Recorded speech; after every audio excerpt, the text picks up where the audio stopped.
to this wonderful Sunday morning service here at Salt Lake Christian Church. Today I am telling you all about a man named Richard Baxter. He was born in the year 1615 and he died in the year 1691. He was a preacher, a pastor, who was born in England and he lived most of his life there. He was born to kind of lower middle class, poor parents who didn't really value education too much. And so he was mostly self-taught as a young man. But he ended up finding the Word of God and was enamored by it and began preaching and telling others about it.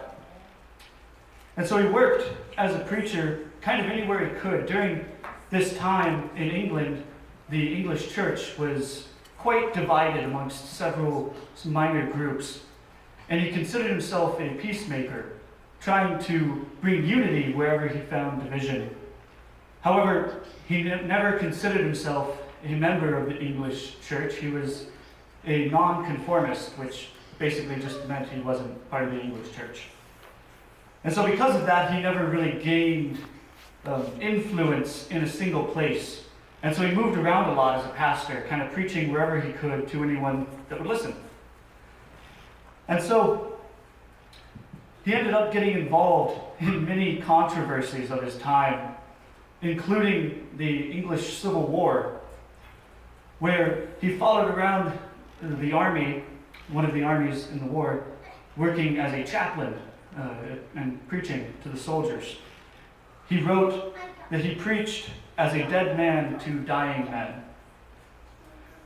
And so, continuing his work preaching, he followed around during this time of struggle and eventually ended up getting arrested because of his political views.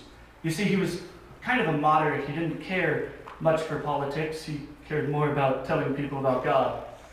And so because of this, he was targeted by both sides, the extremists on both sides of this political controversy. And so he was arrested for 18 months.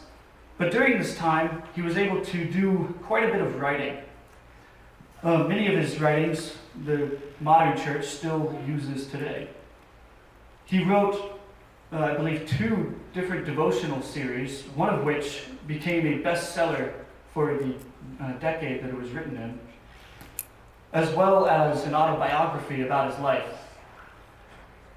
And so he continued preaching and teaching everywhere he could. And towards the end of his life,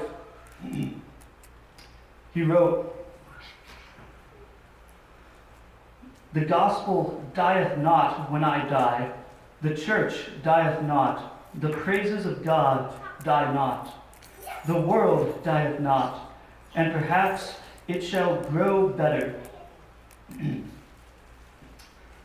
He continued, "It may be that some of the seed that I have sown shall spring up to some benefit of the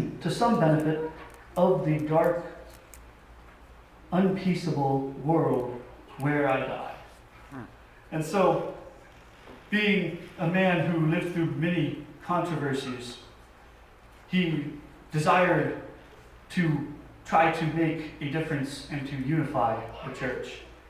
And to this day, his writings have done exactly that. So thank you. Let's bring the music up.